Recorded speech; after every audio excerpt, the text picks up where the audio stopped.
Assalamualaikum warahmatullahi wabarakatuh.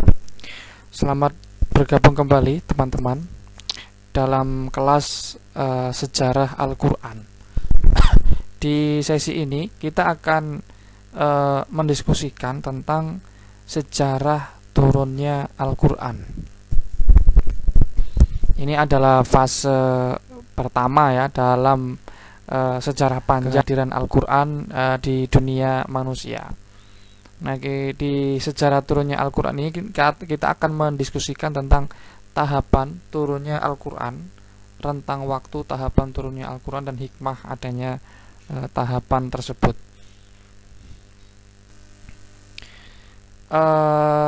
Ketika disebut Al-Quran diturunkan, ini memunculkan pertanyaan dalam pikiran kita ya. Jadi dari mana Al-Quran itu berasal? Apakah dia berasal dari atas kemudian diturunkan? Nah, kita akan mendiskusikan ini di subtopik kita yang pertama ini, yaitu dari mana Al-Quran berasal. Dalam Al-Quran sendiri ya, asal usul Al-Quran itu disebutkan ya bahwa Al-Quran itu berasal dari apa yang disebut sebagai Ummul Kitab. Secara tekstual berarti induk kitab ya, kitab asal gitu ya. Nah, ini sebagaimana disebutkan dalam surat Ar-Ra'd ayat 39 ya. Kemudian surat Az-Zukhruf ayat 4 ya. Al-Quran yang ada di dunia hari ini ya, itu berasal dari Ummul Kitab. Konsep Ummul Kitab ini ya itu juga disebut dengan istilah lain dalam Al-Quran, yaitu Lauhul Mahfud. Kalau secara tekstual Lauhul Mahfud ini berarti lempengan atau papan ya yang selalu terjaga. Jadi Al-Quran digambarkan berasal dari Ummul Kitab atau Lauhul Mahfud. Ya, ini disebutkan di dalam misalnya surat Al-Buruj ayat 22. Nah, ciri utama Lauh Mahfud ini ya adalah sangat tersembunyi. Dia tidak nampak dengan penglihatan kita yang hidup di dunia ini ya. Dalam Al-Quran disebut kitabum maknun la yamassuhu illal mutahharun. Ya, dalam surat Al-Waqiah ayat 79. Jadi asal-usulnya Al-Quran dengan demikian adalah tempat ya atau sesuatu yang bernama Lauhul Mahfud, di mana dia adalah disebut sebagai kitab yang tersembunyi yang kita tidak bisa melihatnya. Nah, kitab ini didiktekan oleh malaikat Jibril kepada Nabi Muhammad. Ya, jadi dari Lauhul Mahfud itu ya, malaikat Jibril kemudian membawakannya ya kepada Nabi Muhammad. Nah, ini sebagaimana dijelaskan dalam Al-Baqarah ya, Al-Quran surat Al-Baqarah ayat 97. Nah, berdasarkan hadis riwayat Imam Al-Bukhari, pendiktean ini dimulai dalam peristiwa yang pertama kali adalah pada peristiwa di Gua Hira ya. Lalu kemudian secara berkala malaikat Jibril ini datang dengan membawakan kutipan-kutipan ya, redaksi-redaksi Al-Quran yang berasal dari Lauhul Mahfud tadi. Nah, ketika di sini kita menemukan bahwa asal usul Al-Quran adalah dari Lauhul Mahfud, di mana kitab ini tersembunyi ya, ini menunjukkan bahwasanya Al-Quran ini ya, untuk mempercayai Al-Quran ini kita juga harus percaya kepada fenomena yang disebut fenomena gaib ya, dunia gaib yang metafisika ya, yang dia non fisik ya, tidak kelihatan di dunia kita sekarang ini ya. Nah, ini adalah syarat mutlak ya, yang mendasari ya konsep-konsep tentang Al-Quran ini. Ketika di sana ada konsep metafisika yang namanya Lauhul Mahfud, di sana juga ada Tuhan ya, konsep Tuhan yang menciptakan ya Lauhul Mahfud ini, di mana Lauhul Mahfud ini adalah tempat pertama ya persinggahan pertama Al-Qur'an itu ya, dimana tadinya dia berasal dari Tuhan, kemudian tercatatkan di Lauhul Mahfuz, baru diturunkan kepada Nabi Muhammad. Nah, pembahasan tentang yang gaib ini ya, Alamul Ghuyub ini, itu biasanya di dalam teologi ya. Nah, kita tidak akan masuk ke sana. Nah, sejarah Al-Qur'an turun pertama kali ini tercatat di dalam kitab Shahih Al-Bukhari ya. Misalnya dalam hadis yang kedua. Ini dalam Shahih Bukhari teman-teman hadisnya. Hadis ini diriwayatkan dari Malik ya, kemudian dari Hisham bin Urwah, dari Urwah, dari Aisyah. Aisyah ini adalah Ummul Mukminin, istri Rasulullah. Annal Haris bin Hisham ya, radhiyallahu an sa'ala Rasulullah sallallahu alaihi wasallam, ya Rasulullah, kaifa ya'tikal wahyu? Faqala Rasulullah, ahyanan ya'tini mithla salsalatil jaras wa huwa ashadduhu alayya fayafsimu anni wa qad wa'aitu anhu ma qala. Jadi ada seorang sahabat namanya Haris bin Hisham. Ini bertanya, bagaimana Rasulullah ketika Anda menerima wahyu ini seperti apa? Lalu Rasulullah menjawab, terkadang seperti bunyi denging lonceng ya. Itu menurut Rasulullah adalah yang paling berat. Sampai beliau ini tertekan merasa berat sekali lah ya, secara fisik, secara mental. Tetapi setelah itu berakhir, Rasulullah tiba-tiba sudah ya waqat wa'aitu anhu maqala. Rasulullah sudah mendapatkan apa yang dikatakan oleh Allah atau pengirim wahyu ini ya. Wa ahyanan yatamatsalu li al malaku rajulan fayukallimuni fa'i ma yaqul. Terkadang seorang malaikat datang kepadaku dalam rupa seorang laki-laki, lalu dia bicara kepadaku, lalu aku menghafalkannya ya. Rasulullah ini menghafalkannya. Nah, ini adalah gambaran dua model wahyu, ada Al-Qur'an ya yang diturunkan langsung kepada Nabi Muhammad, ada juga yang diturunkan melalui perantara malaikat. Pertama kali Al-Qur'an diturunkan ya, di sini diriwayatkan dari Sayyidah Aisyah juga, istri Rasulullah. Awwalu ma buti abi Rasulullah minal wahyi ar-ru'ya as-sholihah. Cerita pertama kali Rasulullah mendapat wahyu adalah dimulai dengan Rasulullah mendapatkan mimpi yang indah ya, ar-ru'ya as-sholihah. Fin naumi, dalam kondisi saat tidur ya. Fakana la yara ru'yan illa ja'at mithla falakis subhi. Mimpinya itu dalam bentuk semacam cahaya, kayak cahaya waktu subuh gitu ya, terang. Tsumma hubbiba ilaihil khala, lalu beliau menjadi suka menyendiri. Wa kana yakhlu bi ghairi khira fayatahannasu fihi wa huwa ata'abbud alla yaliya zawatil adad.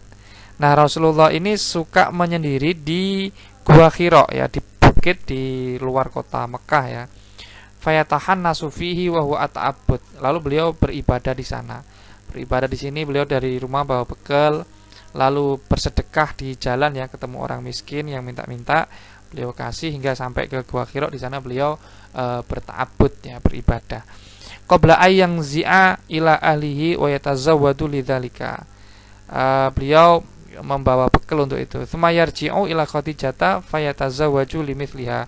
Lalu pulang lagi dan meminta kepada Khadijah bekal untuk makan di Gua Hira ini ya. Hatta ja'ahu al-haq wa huwa fi ghairi Hira. Nah, sampai kemudian wahyu datang saat beliau berada di Gua Hira. Faja'ahu al-malak, datang kepada Rasulullah ya, seorang malaikat. Faqala iqra. Qala ma ana biqari'in. Malaikat ini datang dan menyuruh Nabi Muhammad untuk membaca. Lalu Nabi Muhammad mengatakan, saya tidak bisa membaca. Qala fa akhadhani faghattani hatta balagha minnil juhda. Lalu malaikat ini mendekap Nabi ya, mendekap Nabi dan sampai hampir enggak bisa bernapas gitu. Tsumma arsalni, lalu dilepaskan. Faqala iqra. Malaikat ini mengatakan lagi, bacalah. Qultu ma ana biqarin, saya enggak bisa baca. Fa akhadhani faghattani atsaniyah hatta balagha minil juhda. Tsumma arsalni faqala iqra faqultu mana. Untuk ketiga kalinya Rasulullah masih didekap dan dipaksa untuk membaca ya.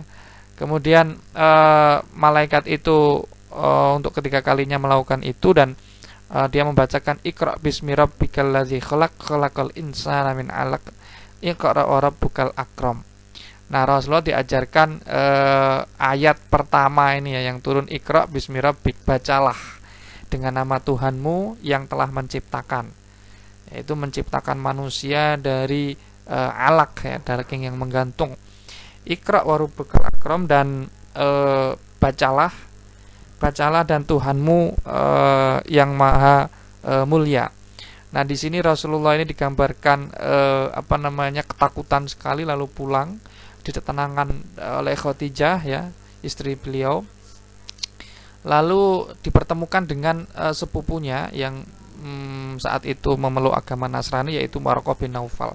Di sana dijelaskan tentang makhluk yang datang kepada Nabi, tentang wahyu yang disampaikan kepada beliau, dan prediksi yang akan terjadi ya terhadap beliau ya, yaitu penentangan dari umatnya, bangsanya ya, sukunya saat itu. Nah, ini menurut Waraqah bin Naufal, penentangan ini merupakan ya tradisi para nabi yang mendakwahkan ya ajaran tauhid. Nah, ini menggambarkan bagaimana ya wahyu yang pertama kali turun kepada Rasulullah Shallallahu Alaihi Wasallam. Ini juga menggambarkan ya tentang bagaimana wahyu itu diterima oleh nabi ya. Misalnya di dalam ayat ini, hadis ini dikatakan la tuharrik bihi lisanaka litajala bi. Jadi Rasulullah itu dilarang terburu-buru ya. Dilarang terburu-buru ketika diajari malaikat Jibril ayat Al-Qur'an itu yang santai saja ya, jangan terburu-buru. Nah, di hadis berikutnya digambarkan kana Rasulullah ajwadan nas wa kana ajwadu ma yakunu fi Ramadan hina yalqahu Jibril wa kana yalqahu fi kulli lailatin min Ramadan fayudarisuhu Al-Qur'an. Nah, di hadis kedua ini digambarkan Rasulullah itu orangnya dermawan. Paling dermawan itu adalah ketika bulan Ramadan. Setiap bulan Ramadan, setiap malamnya Nabi ini bermudarosah ya, mentadarus Al-Qur'an bersama malaikat Jibril. Nah, ini cara Nabi ya, dan malaikat Jibril untuk mematenkan ya, menguatkan, memungkinkan bacaan Al-Qur'an atau hafalan Al-Qur'an Nabi. Nah, ini dihafalkan betul oleh Nabi dan sampai akhir hayat beliau, dan terakhir di akhir kehidupan Rasulullah selama 1 bulan itu pernah Rasulullah 2 kali khataman dengan malaikat Jibril. Nah, ini adalah skema dari yang sudah kita ulas tadi ya teman-teman, bahwa Al-Quran ini berasal dari Allah Subhanahu wa Ta'ala. Allah punya sifat kalam ya, dan mutakalliman. Allah yang maha bicara ya. Allah yang maha bicara punya sifat kalam yang melekat kepada dirinya, di mana Allah ya dan sifatnya, zat dan sifatnya ini dia bersifat azali ya. Azali ini dia di luar waktu ya teman-teman, di luar zaman, tidak terbatasi oleh waktu. Jadi tidak ada, biasanya dalam teologi Islam digambarkan sebagai la awwala lahu wala akhiralah. Tidak ada awalnya ya, tidak ada akhirnya. Ini bentuk kemaha sempurnaan Allah, tak terbatasannya Tuhan gitu ya. Nah, dari dari Allah Subhanahu wa Ta'ala, sifat kalamnya ini diturunkan. Allah berbicara dalam tanda kutip ya, berbicara, kemudian tercatatkan ya di dalam Lauhul Mahfud. Lauhul Mahfud. Nah, di dalam riwayat yang lain, jadi malaikat Jibril itu tidak mengambil langsung dari Lauhul Mahfud lalu diturunkan kepada Nabi Muhammad, tetapi dari Lauhul Mahfud ini ya, dia diturunkan kepada Baitul Izzah. Jadi ada semacam pos gitu ya di Sama'id Dunya, di langit yang dekat dengan dunia ini, yang disebut sebagai Baitul Izzah. Secara tekstual berarti rumah kemuliaan. Nah, ada Al-Quran sendiri menjelaskan ada 2 model konsep turun ya Al-Quran ini, yaitu yang pertama disebut inzal, seperti dalam surat Al-Qadar ya, inna anzalnahu fi lailatul qadar. Jadi Allah menurunkan Al-Quran ya, anzala, pakainya anzala yungzilu inzalan, pada malam Lailatul Qadar. Nah, ini adalah sekali turun, artinya anzala ini adalah sekali turun ya. Nah, ini digambarkan bahwasanya yang dimaksud sekali turun adalah turunnya Al-Qur'an dari Lauhul Mahfuz ke Baitul Izzah. Al-Qur'an juga menggunakan model konsep lain ya untuk menjelaskan turunnya Al-Qur'an, yaitu disebut sebagai tangzil. Inna nazzalna dzikra wa inna lahu lahafizun. Kami menurunkan az-dzikra, Al-Qur'an. Nah, kalau tadi anzala, di sini ada nazala yunazilu tangzilan. Artinya turun beberapa kali gitu ya. Turun beberapa kali. Nah, ini menggambarkan turunnya Al-Qur'an dari Baitul Izzah kepada Nabi Muhammad ya, baik secara langsung maupun melalui malaikat Jibril selama 23 tahun ya, masa Rasulullah menjadi Rasul dan Nabi ya, mendakwahkan Islam dari pertama kali mendapatkan wahyu pada usia 40 tahun sampai beliau meninggal dunia pada 11 Hijriah. Nah, ini disebut sebagai tangzil. Nah, baik proses inzal maupun tangzil ya, ini sudah memasuki dimensi waktu ya. Ini disebut sebagai hadis baru ya. Baru ini artinya tadinya tidak ada kemudian ada. Artinya semua ini adalah entitas-entitas yang terciptakan, yang diciptakan oleh Tuhan gitu ya. Tadinya tidak ada kemudian menjadi ada. Nah, kemudian diterima oleh Rasulullah dan seperti tadi dijelaskan melalui malaikat Jibril, ada juga yang secara langsung ya kepada Nabi Muhammad. Setiap bulan Ramadan Nabi Muhammad selalu mudarosah ya, tadarus dengan malaikat Jibril untuk mengecek bacaan ya.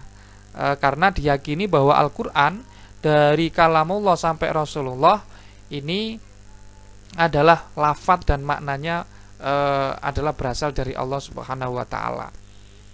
Jadi dijaga betul ya ketepatan redaksi yang digunakan. Ini dalam keyakinan Islam adalah seperti itu. Oke, kita akan lanjut. Nah, tadi itu disebutkan dua konsep turun ya, ada yang disebut sebagai al-inzal ya. Yaitu Al-Qadar ayat 1 seperti dijelaskan dalam Al-Qadar ayat 1, kemudian Al-Baqarah ayat 185. Lalu juga ada konsep tangzil ya, yaitu Al-Hijr ayat 6 sampai 9, surat Al-Isra ayat 93, kemudian Al-An'am ayat 7. Ini adalah penjelasan dalam kitab Al-Itqan fi Ulumil Quran jilid 1 halaman 146 ya, tentang konsep inzal dan tangzil tadi, teman-teman. Nah, kalau tadi dijelaskan ada dua model cara turunnya Al-Qur'an, yaitu ada yang secara langsung sekali turun, ada juga yang turun berkali-kali, di mana untuk yang kedua ini menjadi pertanyaan ya kadang-kadang, mengapa Al-Qur'an diturunkan secara bertahap tadi itu selama 23 tahun dari pertama kali Rasulullah mendapatkan wahyu hingga beliau wafat. Nah, ternyata Al-Qur'an merekam juga perdebatan semacam itu ya, di mana ada orang-orang yang tidak percaya kepada dakwah Nabi Muhammad ya, mempertanyakan mengapa Al-Qur'an itu tidak diturunkan kepada Nabi Muhammad sekaligus gitu, lengkap 30 juz begitu. Mengapa tidak sebegitu ya? Laula nuzzila alaihil qur'anu jumlatan wahidah. Nah, apa jawaban Al-Qur'an? Al-Qur'an sendiri itu menyatakan begini, kadzalika linutsabbita bihi fuadak warattalnahu tartila. Nah, jawaban Al-Qur'an adalah tujuannya adalah linutsabbita bihi fuadak, agar hatimu itu kuat. Kuat ini artinya mampu menangkapnya dengan sempurna ya, memahami pengertiannya, lalu tentu saja nanti akan lebih mudah untuk menyampaikan ketika itu benar-benar ya tertanam kuat, tertancap kuat ya, tasbit ya di dalam fuad. Nah, di sini digunakan kata fuad. Tadi dalam bahasa Arab itu ada beberapa istilah ya. ada hati atau kesadaran disebut sebagai qalb, al-qalbu. Kalau dalam bahasanya diterjemahkan dengan hati juga, fuad juga, hati juga. Kemudian ada istilah lub ya. Nah, lapisan paling luar ini adalah al-qalbu ya, al-qalbu. Jadi kalau baru sampai al-qalbu, ini berarti baru lapisan luar kesadarannya. Nah, kalau fuad ini adalah kesadaran yang lebih dalam lagi ya. Nah, nanti ada yang lebih dalam lagi yaitu lub. Lub artinya adalah kesadaran yang saripati begitu ya. Nah, nanti ada yang lebih dalam lagi yang disebut sebagai sir. Nah, artinya dengan turun berangsur-angsur itu sedikit demi sedikit, Al-Quran ini ya masuk ke dalam diri Nabi, ke dalam kesadaran beliau, tidak hanya di permukaan ya, tidak hanya sekedar dihafal, tapi juga masuk ke dalam fuadnya Rasulullah. Warattalnahu tartila, dan agar kami ya dan kami telah memberi jarak dengan jelas. Jadi artinya Rasulullah ini bisa membacanya dengan sangat detail ya, sangat tartil. Nah, ini hikmah atau alasan atau apa bahasanya ya, hikmah ya, jawaban mengapa Al-Quran ini diturunkan secara turun-menurun. Jadi kalau hari ini ada orang bertanya seperti itu ya, pada pertama kali Al-Quran diturunkan di Mekah pada abad ke-7 Hijriah, orang-orang yang tidak percaya sudah bertanya seperti itu juga gitu.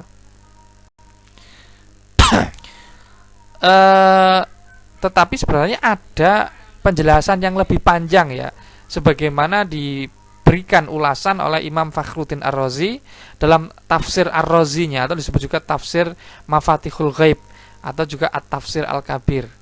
Ya, di sini ada cukup banyak ya mengapa Al-Quran itu diturunkan selama setidaknya 23 tahun ya teman-teman. Yang pertama, di sini dikatakan annahu alaihi salam lam yakun min ahlil qiraah wal kitabah. Falau nazala alaihi dzalika jumlatan wahidah kana la yadbituhu wala jaza alaihi al-ghalat was-sahwu. Wa innama nazalat at-tauratu jumlatan li annaha maktubatun yaqra'uha Musa. Nah, pertama adalah karena Nabi itu bukan orang yang bisa membaca dan menulis ya. Seandainya diturunkan sekali, ya pastinya layat itu beliau tidak akan mampu gitu ya, tidak akan kuat untuk menghafal semuanya sekaligus. Nah, karena itu niscaya akan terjadi kesalahan-kesalahan. Nah, untuk menghindari kesalahan-kesalahan itu ya, maka diturunkan secara berangsur-angsur, artinya agar bisa dihafal, diresapi maknanya, ya diamalkan. Dan para sahabat memberi kesaksian bahwasanya mereka itu ya diajari oleh Rasulullah ayat-ayat Al-Quran tidak banyak-banyak, paling 5-10 ya, 5-10 seperti itu seterusnya hingga puluhan tahun. Nah, ini berbeda dengan kitab Taurat ya, yang mana dia diturunkan kepada Nabi Musa sekali itu ya, karena dia turun dalam keadaan tertulis dan Nabi Musa bisa membaca. Nah, ini yang kedua adalah tentang Allah memperhatikan hafalan Rasulullah. Ya, hafalan Rasulullah. Dan ada cukup banyak ya penjelasan kenapa Nabi itu Al-Quran itu tidak diturunkan sekali. Oke, baik teman-teman, itu adalah ulasan kita ya tentang sejarah turunnya Al-Quran dan bagaimana pola turunnya Al-Quran itu sendiri. Kita akan lanjutkan sejarah tarikh Al-Quran ini ya.